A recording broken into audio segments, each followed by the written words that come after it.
Welcome to the Portal Library. Step through and let the magic begin. Make sure to like, subscribe, and comment if you'd love more stories or have a request. New videos uploaded every Friday. The Magic That Knew My Name. Episode 2. Asphaléia, Learning to Trust Again. Before dawn, the village of Véreen slept beneath a soft veil of blue.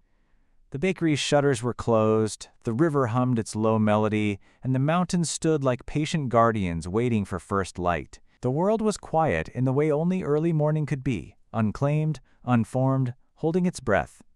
Soren stepped into that stillness as if crossing a line.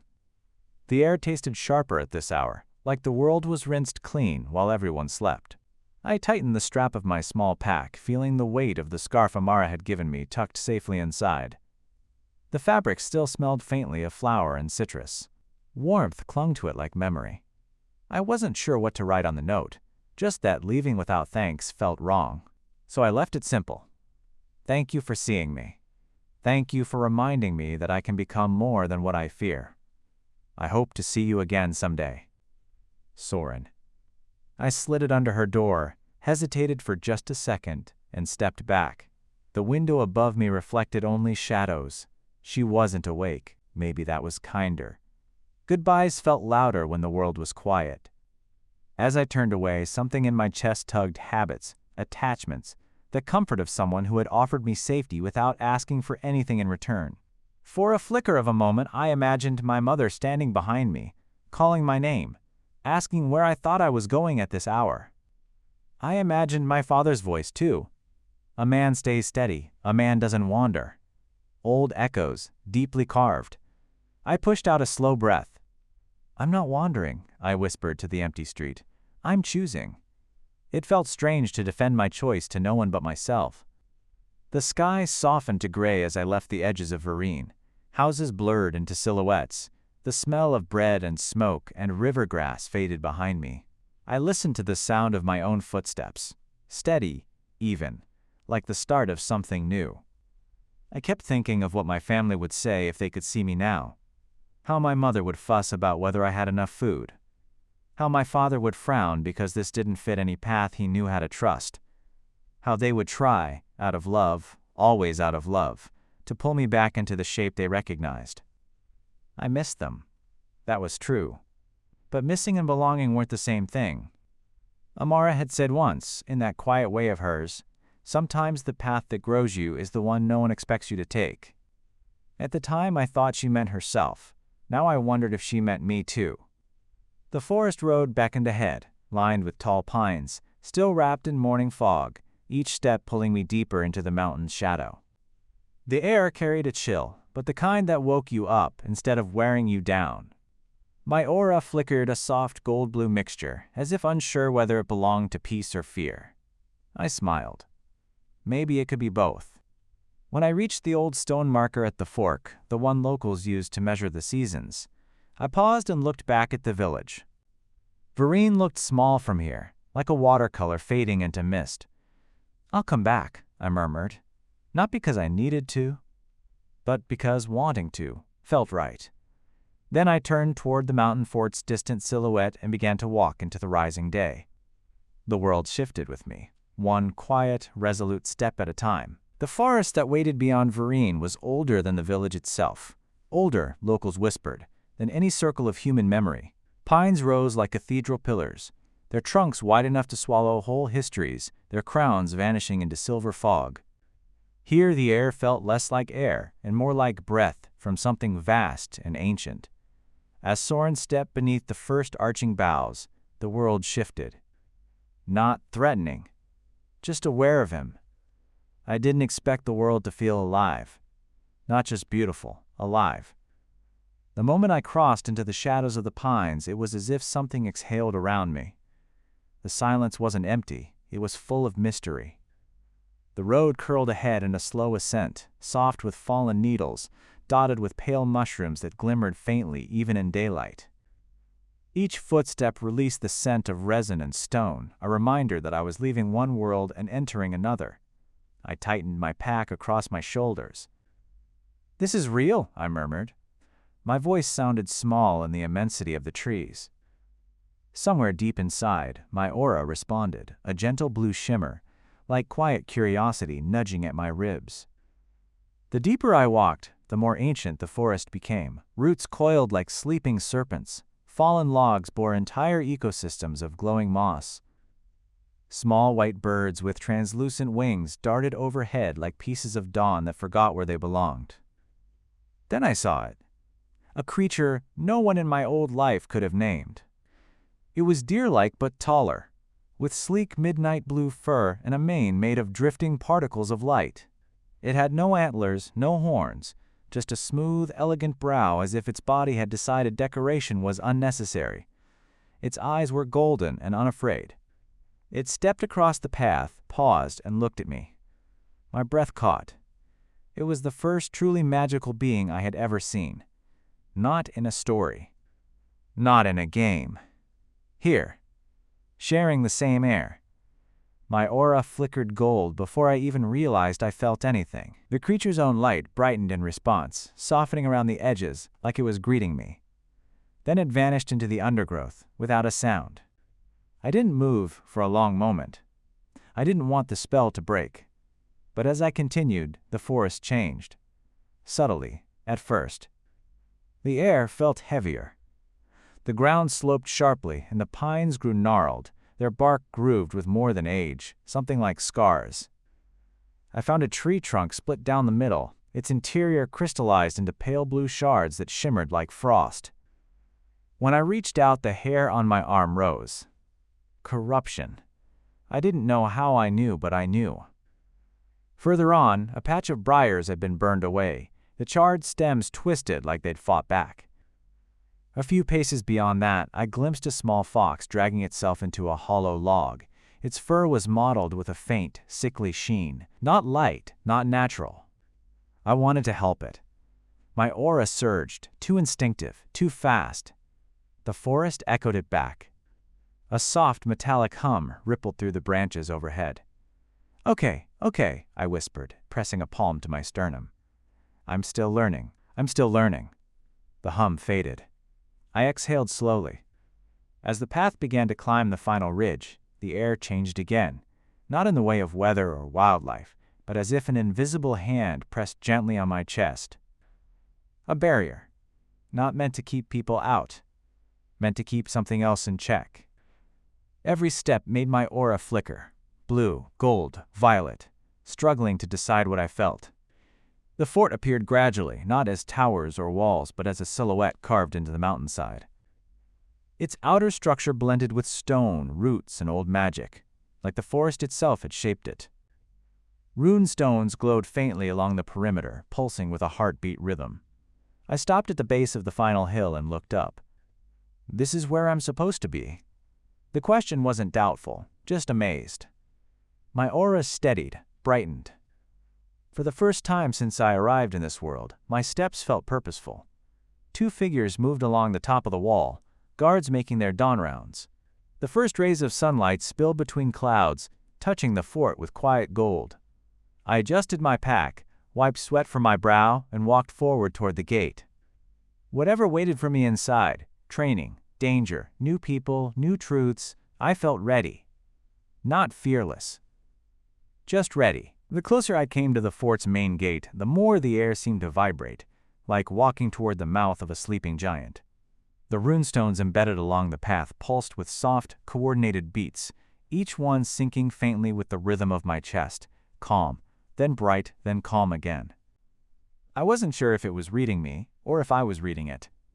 The gate towered above, built of pale mountain stone carved with layered sigils, not decorative, functional, protective, and yet beautiful in the way something ancient but deeply cared for could be. 2 figures stepped forward the moment I reached the threshold. I expected suspicion, maybe coldness. Maybe the same measuring stare my father gave unfamiliar strangers at the door. Instead, what I saw surprised me. 2 guards with glowing insignias on their armor, one shaped like an open palm, the other like a stylized flame, stood with a posture I could only describe as disciplined kindness. The taller guard, a broad-shouldered woman with a scar along her jaw, lifted her hand, A pale blue light radiated from her fingertip and swept over me in a soft arc. I felt the resonance hum through my rib cage as if my body recognized the magic before my mind caught up. The second guard, an older man with silver-touched braids, studied the readout on a floating sigil. His expression didn't harden. If anything, it softened a fraction, like something in my aura made more sense than it complicated. They weren't hostile. They weren't even wary. They were assessing, not who I was, whether I was safe. The man gave a curt nod, not unkind, and gestured for me to follow. No words. Just efficient motion, the kind that made you want to step carefully without feeling afraid. My shoulders eased a little. If this was the fort's first impression, it wasn't a bad one. The interior took my breath in a way I didn't expect. It was busy, yes, structured, alive. Not militaristic in the harsh, rigid way I imagined large city guards in stories. This was something else. Something like the heart of a living community. The guards walked ahead of me with steady strides, not bothering to look back. They trusted I would follow. I did. As we entered the main courtyard, a wave of life surged around me. Smiths hammering armor plates, sparks leaping into the cool air. Mages kneeling around barrier stones, palms glowing as they reinforced runic lines. A handful of children chasing each other, giggling through a small schoolyard tucked safely behind reinforced wooden fencing. Families stirring morning pots, steam rising like prayers into the sky. Courier hawks fluttering down to armored perches, carrying scrolls marked with wax seals. Everything moved. Intent. Purpose. No one looked lost here. Everyone knew who they were and why they were here. It was grounding. A part of me ached at that. Another part straightened its spine. As we passed a group of mages, one of them paused mid-cast. His eyes flicked toward me. Just a second. My aura pulsed without permission, an instinctive flare of blue gold. He blinked, startled, then gave a small, polite nod, as if he wasn't sure what he'd sensed, only that it wasn't dangerous. The guards leading me didn't comment. But I noticed the slight shift in their posture. Not wary. Aware. Like they'd felt the resonance too. I swallowed. Sorry, I muttered under my breath. My aura dimmed on its own, embarrassed. The guards guided me to a stone archway marked with a stylized oak leaf and 3 sigils representing the fort's circles. Sentinel, combat, warder, barrier magic, and steward, community support. Inside, a low table stood with scrolls unfurled, quills poised with suspended ink droplets. The registration hall bustled with apprentices, scribes, and officers. And behind the table was a young man about my age, maybe a little younger, looked up from a mess of parchment. Mid-20s, sharply cut black hair, glasses slipping down his nose, wearing robes that he clearly hadn't ironed in days. He had an earnestness about him that felt disarming, like kindness wrapped in anxious energy. When he saw me, his eyes widened just a bit, as if he wasn't expecting anyone new this early in the day. He scrambled to straighten his quill and nearly knocked over a jar of ink. The guards exchanged a patient look, but said nothing. Tane cleared his throat and gestured for me to sit on a small wooden stool. Name, origin, any declared magical affinities? He didn't speak it aloud. I heard it in his voice inside my head. Or rather, in the way he looked at me and filled in the space with unspoken expectation. That was something I was learning in this world. Intent communicated more loudly than words. I gave him the information he needed. He scribbled with practiced chaos. When he reached the line marked aptitudes, his quill hesitated. He looked at me more directly, glasses catching sunlight. And in a quiet, gentle tone that barely rose above the rustling papers, he said, "If you ever feel overwhelmed here, just come back to this hall. Everyone does at first." My chest tightened. I nodded. He continued writing. When he reached the assignment section, he tapped the parchment and said, half to himself, half to me. The lost ones are more active beyond the mountain this season. You're lucky you came now and not last month. I felt the words like cold drops of water sliding under my collar. He went on, without drama. They're not monsters, you know, not in the way stories say. They're people and creatures whose resonance was eaten. parasites that feed on despair, anger, grief, left too long unattended. His quill scratched against parchment. The fort exists to keep it from spreading inward. The valley must stay safe. I swallowed. That heaviness I felt in the forest earlier, that crystallized bark, the wounded fox, clicked into place. This was what the fort protected us from. Tane finally planted his quill into its holder and handed me a small wooden tag etched with my name. "Apprentice track," he said. Again, voice implied, not spoken. "Orientation starts today. You'll meet the captain soon." A flicker of warmth shot through my chest. Nerves. Curiosity. Something else I didn't want to name yet. He smiled, awkward but sincere. "Welcome to the mountain fort, Soren." And for the first time since I'd stepped into this world, I felt like I'd crossed into a place that expected me to grow. Blank. The apprentice wing sat along the inner courtyard, tucked beneath the shade of tall stone buttresses. The training yard lay just beyond it, filled with wooden dummies, chalk-marked circles, and battered shields that carried more stories than most people would ever speak. The guards who escorted me left without ceremony, another quiet acknowledgement that I hadn't come as a threat. A small wooden sign above the door read, "Apprentice Dormitory, Circle 3. Inside, the room buzzed with low chatter, the scrape of boots, the smell of leather polish and morning stew. People milled about in various states of readiness, some tightening bracers, others trying to memorize spellwork diagrams pinned to the walls. I didn't know where to stand, which, apparently, was all the invitation the universe needed. "New guy!" A blur of warm brown skin, short curls, and an overly enthusiastic grin appeared in front of me. The young man stuck out his hand so forcefully I almost stepped back. "You're Soren, right? I'm Leo." Even without him saying it, the name fit. Bright, loud, a little too alive for the quiet hall. His grip was firm and friendly, like someone who'd never met a stranger in his life. Leo talked quickly, his words tumbling over each other like eager puppies. "I just got here last week. Well, technically 8 days ago, but who's counting? You came from the valley, right? They said someone came through the barrier early this morning, but no one told me your name, and I hate not knowing people's names. Anyway, welcome." I blinked. I'd never seen someone radiate that much warmth without magic involved. "Thanks," I said, unsure how to match his energy. Leo clearly didn't need me to. He launched into a whirlwind summary of his life. He came from a farming circle to the south. Big family. 8 siblings. Wanted to join the fort ever since he saw his cousin return home after fighting off a corruption surge. "I'm going to get strong enough to go back and teach everyone how to keep the land safe," he said, eyes bright.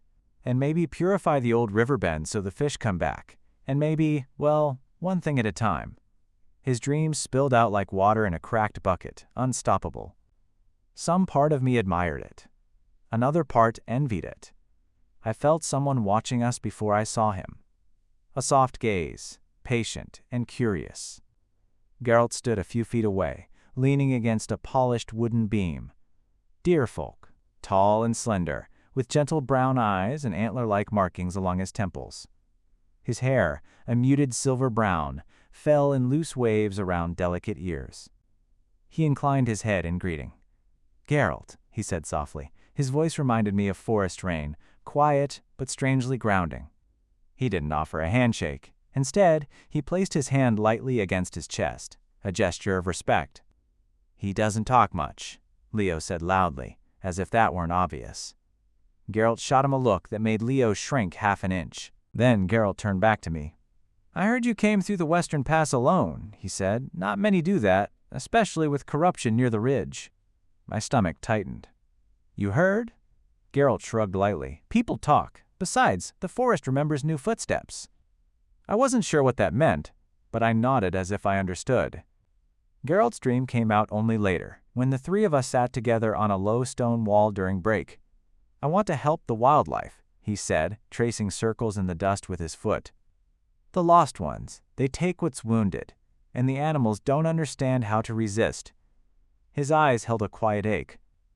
"I want to study resonance patterns, maybe find ways to strengthen them, so fewer creatures get taken." I listened, letting the sincerity settle in my chest. Leo wanted to protect his home.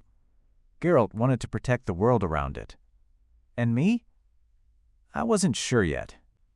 But something in their dreams resonated with the hollow places inside me. The days settled into a rhythm before I even realized I was keeping time. 4 days a week, physical and magical training, basic self-defense, weapon familiarity, resonance channel drills. Every apprentice had to learn a little of everything before they discovered their path. Sentinel, warder, or steward. The 5th day, an emotional resonance day. It wasn't therapy in the way my old world would name it. It was more maintenance, alignment. Everyone, seasoned guards, new apprentices, mages, even children, attended. Each person sat with an emotional healer, a magic user whose resonance could gently settle the storms inside people before they grew dangerous. My first session rattled me. The healer, a middle-aged woman with deep amber eyes, sat across from me and simply asked, "What heaviness are you carrying today?" No judgment. No pressure. Just space. And as I tried to answer, my aura trembled, shifting from violet to gold to a fractured blue. She placed a hand over her heart and said, "Your resonance doesn't lie. You're learning to." I didn't know whether to cry or apologize. But somehow, afterward, the air felt clearer. Beginner spells weren't flashy. A spark shield, little more than a flicker of light. A resonance tether to track an ally's position. A pulse field, barely enough to push a falling branch away. But every day, something in me felt like it was unraveling and reweaving at the same time. Most people struggled with focus. I struggled with feeling too much. When an exercise required calm, my aura flickered restless violet. When it required determination, it flared too bright, overwhelming the spell structure. When I tried to control it, it pushed back. Leo joked, "You've got too much magic in the emotional muscle, not enough in the technique." Geralt disagreed gently. "No, he has a strong resonance. It just isn't anchored to anything yet." I didn't know who was right. Maybe both. But I learned. Resonance wasn't just magic. It was the language of the heart. What you refused to feel came out crooked. What you embraced flowed true. Between training, we learned the rhythms of the fort. Communal meals at dawn and dusk. A nightly watch rotation. The ringing of the tritone bell during corruption sightings. Small rituals for grounding. Tying a string around your wrist. Tracing runes on stone. Breathing exercises before entering barrier circles. Everyone here carried invisible histories. Everyone was trying, in their own ways, to stay steady. And surprisingly, I began to feel like I belonged. Not completely. Not yet. But enough. After weeks of training, a message arrived. Apprentice field orientation in 3 days. Leo buzzed with excitement. Geralt grew quieter, thoughtful. And every time someone mentioned who would be leading the orientation, the captain, the air around the apprentices shifted. Not fear. Not awe. Something steadier. Like the feeling of stepping onto solid ground after walking on ice. I didn't know him yet. But even the mention of him stirred something I couldn't name. The courtyard that morning felt different. Not louder, not busier, just sharper. As if every person there had unknowingly aligned themselves to the same quiet expectation. Footsteps slowed, voices softened. A ripple of something like calm authority passed through the apprentices before he even arrived. And then the captain stepped into view. I had seen disciplined people before. My father had that kind of posture, shoulders squared, chin up, always ready for someone to misinterpret him and always ready to correct them. But Lucius Caelivar was different. He didn't command attention. He carried it, the way a mountain carries snow. Silently, as a natural fact. His armor caught the morning light in long, pale lines. The silver in his eyes brightened when he scanned the group, not harshly. More like he was checking the weather, assessing which way the wind wanted to move today. He was tall, yes. Strong, obviously. He had the physique of someone who could lift a beam off a trapped villager without asking for help. But it wasn't his height or strength that made my breath hesitate. It was the steadiness radiating from him. Calm, sure, grounded. A kind of manhood I'd never seen before. Not loud. Not aggressive. Not proof-seeking. Just present. And my mind tripped over itself, trying to reconcile that with everything I had been taught. That's a man, my father would say when watching sports. Strength, stoicism, control. Lucius had strength. But he wasn't stoic. His emotions were visible in small shifts. The way his eyes softened when he passed a nervous recruit. The way his mouth tightened when he spoke about the lost ones. Like he carried the weight of everyone he hadn't been able to save. He wasn't closed off. He was transparent, honest. It startled me more than it should have. Part of me wanted to be like him. Part of me wanted to move closer to him. And a quieter part, the part one still didn't know how to name, wondered if wanting one was the same as wanting the other. He raised a hand, not to silence us, but to greet us. When he spoke, his voice sounded like gravel that had spent the night warming under the sun. "Good morning, apprentices." It wasn't barked. It wasn't soft. It was steady. An invitation more than an order. He began briefing us about the day's orientation. Today we walk the perimeter routes. Some of you will sense pressure near the corrupted pockets. If you do, say so. There is no shame in sensitivity. No shame in sensitivity. I felt something in my stomach twist. My father had never used those words in the same sentence. Lucius continued. You are not here to prove yourselves. You are here to learn how to stand with others. Your strength is shared. Your safety is shared. Your purpose is shared. Around me, recruits breathed a little easier, almost imperceptibly. I blinked. No exaggeration. No bravado. Just truth. And I realized, with an unexpected surge of heat in my chest, that I had never heard a man talk like that. Not once. As he walked along the line of apprentices, offering small glances of assessment, he passed close to me. Too close. My aura flared, a sudden involuntary blend of gold and violet, embarrassed and curious at the same time.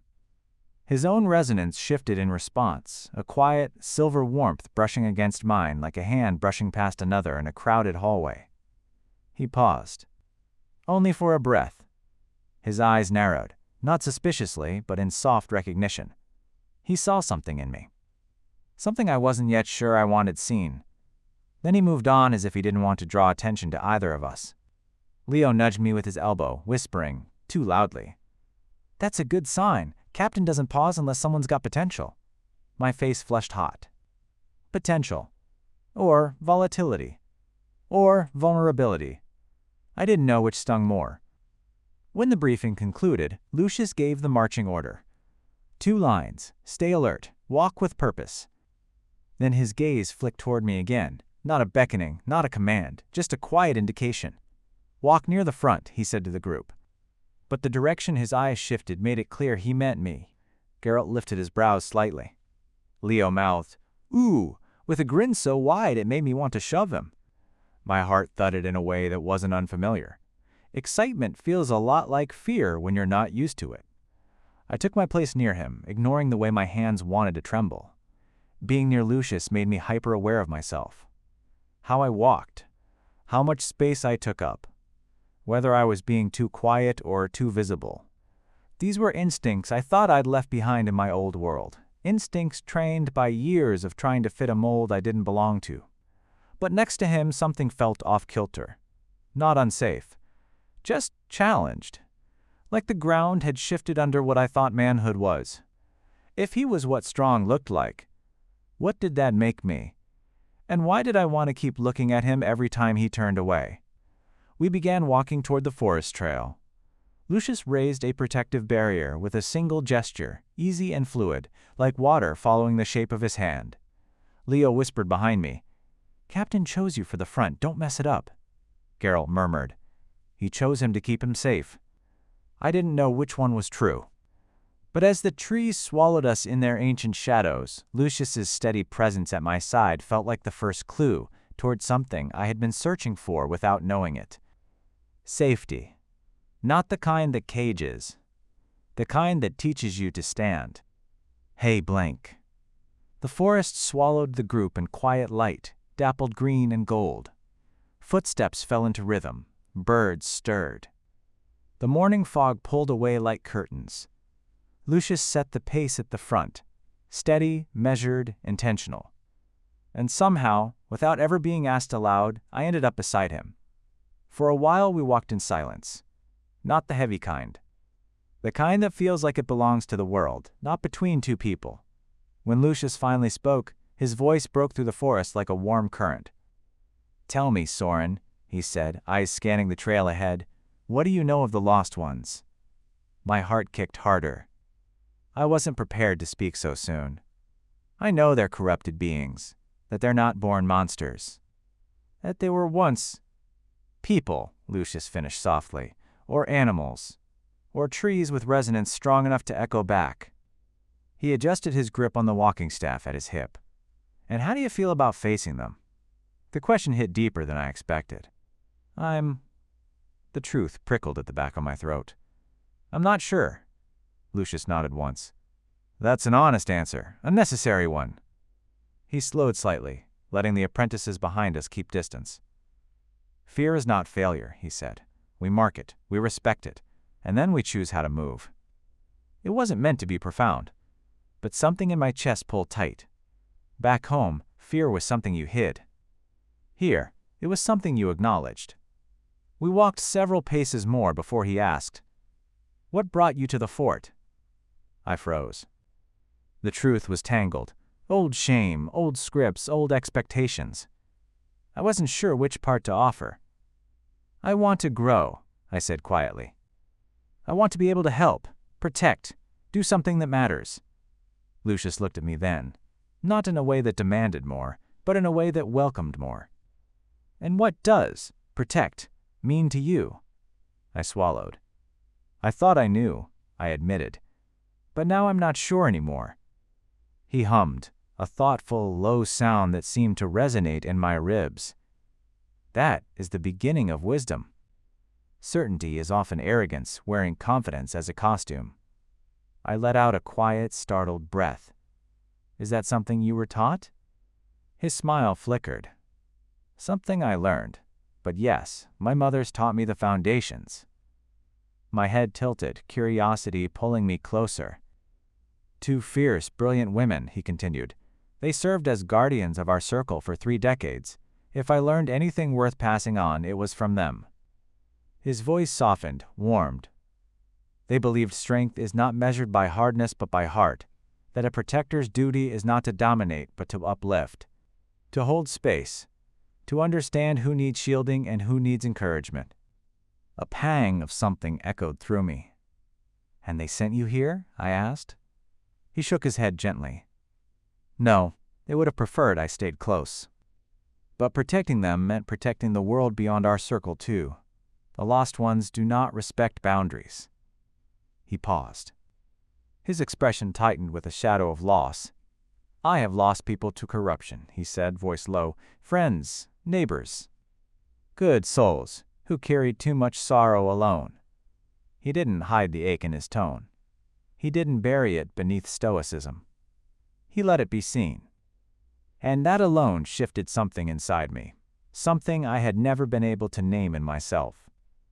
"Back in my world," I whispered, "being emotional wasn't respected, especially not for men."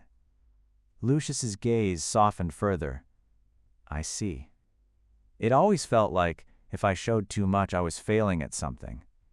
My throat tightened. Sometimes I still feel that. Lucius didn't rush to fill the silence. He simply waited, steady, present. I forced a breath.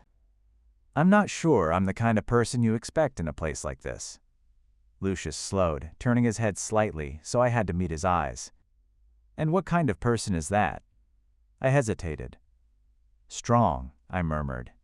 "Fearless, sure of themselves, someone who knows what they want. Someone like—" "Me?" Lucius offered, not mockingly, gently. Heat shot to my cheeks. I didn't say that. You didn't need to. My pulse fluttered. Soren, he said, voice quiet but ringing true in the forest stillness. I am not fearless. I am not always certain.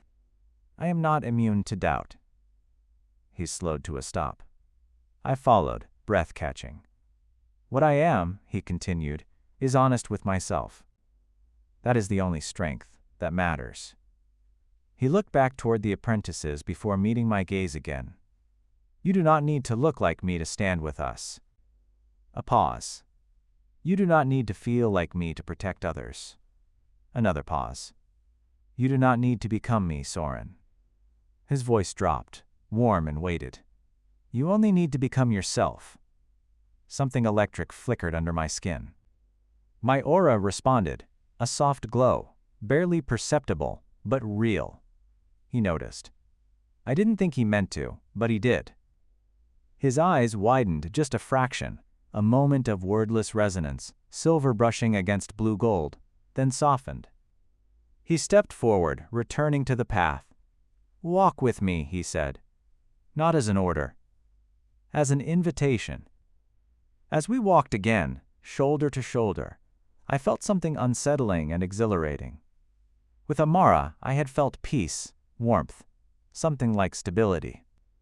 But this was different. Lucius didn't feel like calm. He felt like clarity. Like standing next to someone who could see right through me without making me want to hide. I didn't know what that meant. I didn't know if it was admiration, attraction, or a longing to become the version of myself he seemed to already believe existed. Maybe all of them. Maybe none of them. I only knew that being near him made something inside me shift, subtly, quietly, toward a shape I didn't recognize but wanted to.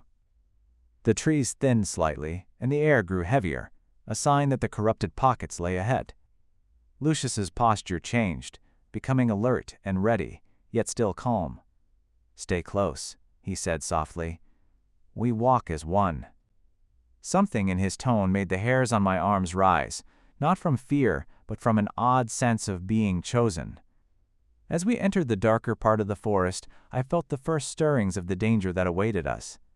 But for the first time, I did not feel alone. Blank. The forest changed before we heard anything.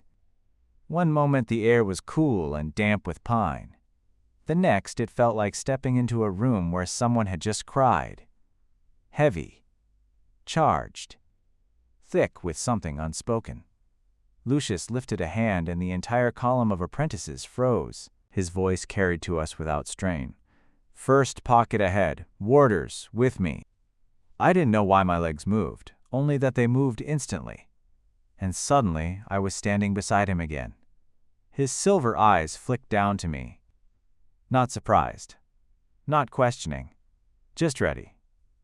Lucius murmured. Breathe in. Feel the ground. Barriers respond to intention, not force. I swallowed, trying to mimic the calm in his posture. Ahead, I could see it. The first corrupted zone. The trees were warped, their bark crystallized in jagged blue-black veins. The forest hummed wrong, like a violin string tuned too tight. A lost one lurked within the pocket. Once a fox, maybe. Now its fur dripped with oily shadow, its eyes hollow lights flickering in and out. Lucius stepped forward, planting his staff into the earth. Circle. Warder apprentices rushed to form a perimeter. I did the same, palms open, trying to feel the resonance he'd described. Anchor on me, Lucius instructed. Find the pulse beneath your feet. A barrier is a promise, not a wall. For a breath, nothing happened. Then, a thrum, like the world exhaled beneath my soles. Light shimmered from Lucius's staff and spilled outward. A thin ring of silver gold rose around us. And when my aura brushed against it, it flared the faintest violet. Lucius's eyes snapped toward the glow. Interesting. But he said nothing. The Sentinels entered the trap with athletic precision.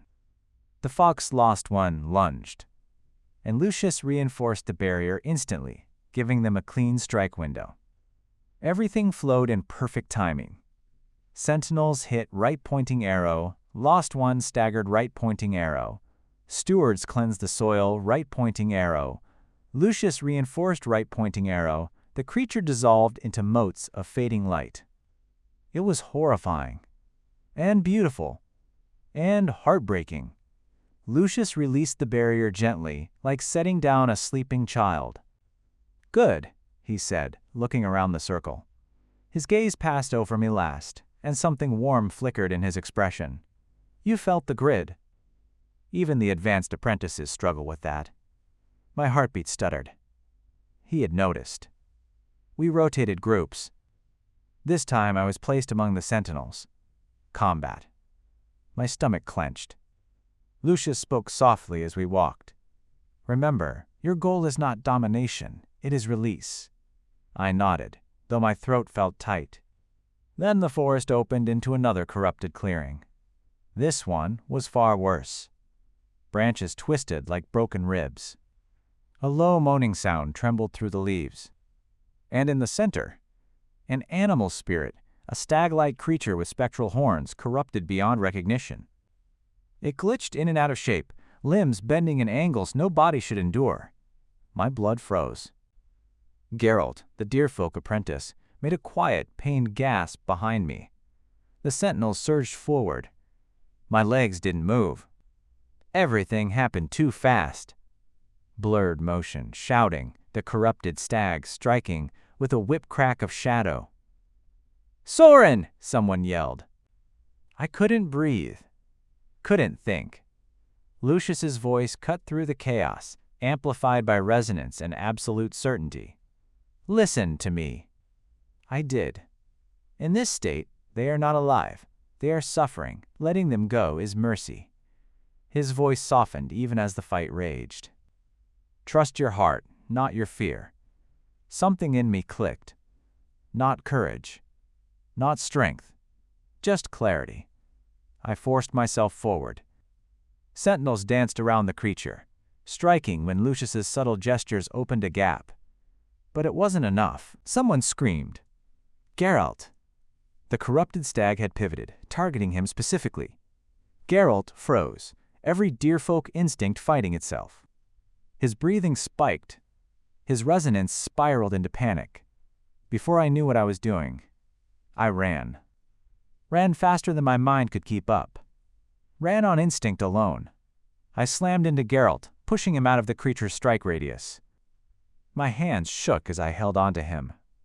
"Geralt, hey, look at me." His eyes were wide and glassy, panic spiraling into corruption risk. "You're okay," I said, voice cracking. "You're okay, do you hear me? You can't help this one, you can't. It's too far gone. We're doing what we have to." I felt tears at the edges of my vision. Not weakness, but something rawer. Truer.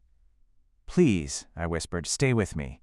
You still have so much to do, you still have so much life left." Geralt trembled, then collapsed into a shuddering nod. Behind us. Lucius's voice rose again. "Warders, hold the perimeter. Sentinels, finish it." Light, motion, purifying wind. The creature dissolved in a burst of soft, sorrowful luminescence. Geralt quietly sobbed into my shoulder. He whispered, hoarse, "Thank you. I couldn't bear to lose another." I squeezed him once, steadying him. "We're here," I said. "We're in this together." In the corner of my vision, Lucius was watching. Not with pride. Not with surprise. With something deeper. Recognition. By the time we rotated into the Stewards, the sky was turning gray-blue. My hands still trembled. But something inside me had anchored. The third corrupted zone was smaller.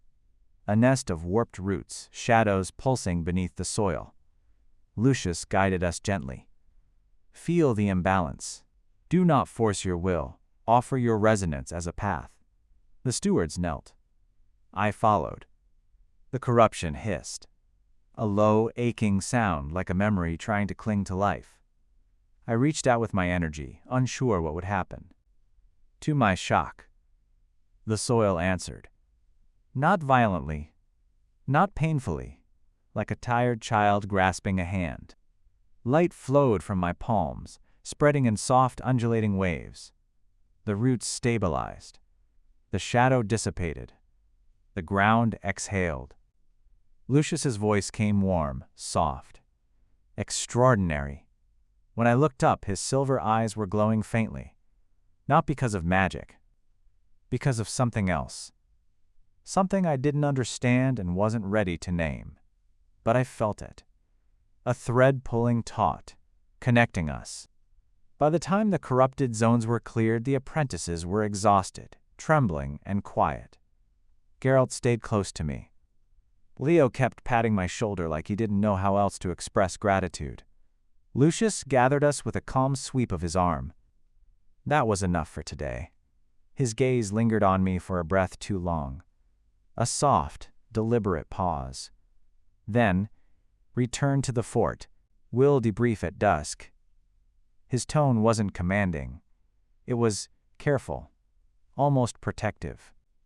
As we walked back toward the mountain walls, I felt it. A fire inside me I didn't recognize. Not heroism, not ambition, purpose. For the first time in my life, I wanted to grow. Not because I was told to. Not because someone expected it. But because I could. Blank. We didn't make it halfway back to the fort before exhaustion forced us to stop. Lucius called a rest beside a clearing where the pines opened into a soft glen. The boundary shimmered faintly, his barrier cast so subtly that none of us noticed until we were already safe inside it. Someone joked that he could probably make a barrier for the whole world if he wanted to. Someone else laughed weakly. Then everyone sort of sagged. We were drained. Body, magic, spirit. But for the first time I also felt full. Full of something I hadn't recognized in myself before today. Purpose. Resolve. A strange, trembling pride. We ate a simple campfire meal, stew thick with vegetables, bread that Leo insisted on tearing with exaggerated flourish, dried fruit passed around like a small offering of comfort. The apprentices clustered together, swapping shaky versions of bravado. Geralt sat next to me, still quiet, still shaken, but breathing easier. Lucius, meanwhile, took first watch at the edge of the glen, leaning calmly against a pine, silver eyes half-lidded as he listened to the quiet of the forest. The barrier shimmered gently around him. A sentinel at rest, and yet not resting at all. I don't know what made me stand. Maybe the same instinct that made me run to Geralt hours earlier. Or maybe it was something simpler. He had steadied the entire unit today. And he had steadied me. I wanted to understand how. I walked toward him, quiet on the pine needles. He didn't turn, but his voice met me gently anyway. "You walk softly," he said, "but your resonance gives you away." I sat beside him, not too close, but closer than before. "Is that bad?" I asked. He shook his head. "In your case, not at all." Lucius shifted slightly, angling toward me, forearm resting casually over one knee. "Tell me, Soren," he said, "what did you learn today?" The question felt too large for my mouth. "A lot," I answered. "I learned that I hesitate, that I freeze when I shouldn't." His brow tightened slightly. "Hesitation isn't failure," he said. "It is information." I blinked. He continued, voice like steady riverstone. "Fear is a signal, not a verdict. We listen to it. We learn from it. We don't let it guide us alone." I swallowed. "But in combat," he interrupted softly, "the bravest person isn't the one without fear. It is the one who feels it fully, understands it, and chooses where to stand anyway." My breath trembled. He saw it. He always saw it. Lucius looked out at the pine trees, silver eyes reflecting faint campfire light. "My family has served as warders for generations," he said. "My mother's taught me that a circle survives because each person holds a different part."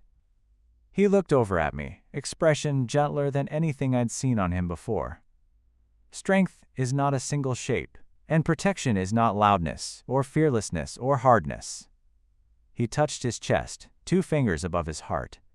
"It begins here, with compassion, with care, with awareness. The moment you stop considering others' safety, that is the moment corruption begins. I felt a sting behind my eyes. Not sadness, recognition. He continued. They taught me something else too. If you have the ability to protect someone, you should, but never at the cost of believing you must do it alone. The words hit like a hand cupping the back of my neck, steadying me. He didn't preach strength. He preached connection, community, shared weight, shared purpose. Everything I'd been taught to bury, he said openly, calmly, without shame. I stared down at my hands. I don't think I'm built for this, I murmured. I don't feel strong the way everyone else seems to. I'm not brave. I'm not decisive. I'm not. Lucius didn't let me finish. You saved Geralt. The words silenced me instantly. He leaned in just slightly, not closer, but more present. You moved before even I did, he said. And you did it not because of training or instinct or pride, but because you care. He held my gaze for a moment, too long. That is strength, Soren, the rarest kind. My heartbeat skittered, unsteady. He looked back toward the forest then, giving me space, but the moment hovered between us. Warm, undeniable, unspoken. Lucius let the silence breathe before he spoke again. You have affinity for all 3 divisions, he said. Warder, Sentinel, Steward. I nodded, still overwhelmed. He went on. That is extraordinarily rare and dangerous if left unrefined. He turned toward me, fully now. I am recommending you to the academy. My breath caught. He continued, voice steady. You have the potential to contribute something this world desperately needs, understanding. Perhaps even new methods of purifying the corrupted. You feel resonance differently, deeply, truthfully. A small, almost imperceptible smile touched the corner of his mouth. That kind of insight cannot be wasted. I stared at him, throat too tight to speak. He added, softer. If you choose to go, I will write the recommendation myself. And I will vouch for you. There was a weight to the last sentence. Something that warmed the space between us. Something I didn't know how to touch yet, but felt all the same. Lucius looked away first. Not abruptly, not coldly, but like someone who'd realized how much he'd revealed. His jaw flexed gently, and his eyes glowed a little brighter than usual. Soren, he said quietly, you do not have to become what your past demanded. My chest ached, deep, grateful, painful. He added, your strength will look like you, not like me. A breathless silence hung between us. If I moved even an inch closer, something would crack open. If he reached even an inch toward me, something would ignite. But the moment stayed suspended, charged, delicate, safe. When we finally returned to the fort just before dawn, I walked with lighter steps. Exhausted, sore, bruised, but steady. Lucius walked ahead of us, giving quiet commands to the sentries as we approached the outer walls. I watched him. The way he carried himself. The way everyone relied on him. The way he protected people without ever towering over them. And something inside me shifted. A vow, forming quietly. I want to be someone who protects because he cares. Not because he's expected to. Not because he performs strength convincingly. But because he chooses to. And because I finally believe I can. I thought of my parents then. How I'd return to them someday, softer and firmer at once. Learning to be honest. Learning to reach out. Learning to build community instead of pretending I didn't need one. Hearts don't grow in isolation. Lucius had proved that by simply existing. I looked toward the mountain horizon. In 2 weeks, a merchant caravan would pass the fort. The road to the academy would begin. And for the first time in my life, I wanted the future. Quote of the week. Courage is not the absence of fear, but the triumph over it. Nelson Mandela. Thank you for listening to The Magic That Knew My Name from the Portal Library. Episode 2, Asphaléia, Learning to Trust Again. Make sure to like, subscribe, and comment if you'd love more stories or have a request. New videos uploaded every Friday.